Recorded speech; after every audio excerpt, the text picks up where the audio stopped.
खबर शामिल करते हैं सराय आलमगीर से। पुलिस ने अंधा कत्ल ट्रेस कर लिया।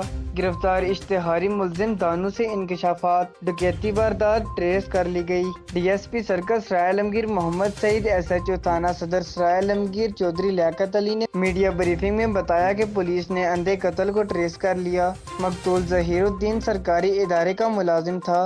मकतूल की लाश थाना सदर के इलाके सिंबली से मिली थी।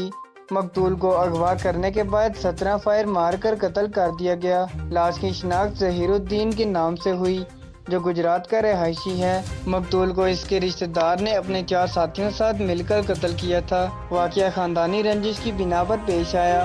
प्रेस कॉन्फ्रेंस में बताया गया है कि थाना सदर के इलाके खोहार से पुलिस मुकाबला में जख्मी हालत में इश्तिहारी मुलजिम इफ्तिखार उर्फ दोना को पुलिस ने गिरफ्तार किया। इश्तिहारी मुलजिम साथियों के हमरा डकैती कर रहे थे। मुलजिम इश्तिहारी दोना से दौरान इंटरोगेशन डकैती की वारदातों का मजीद इंकशाफ हुआ, जिसमें मोटरसाइकिल छीनने समेत दीगर वारदातें शामिल हैं। जिब्रान मिर्जा, आलमगीर न्यूज़, सराय आलमगीर।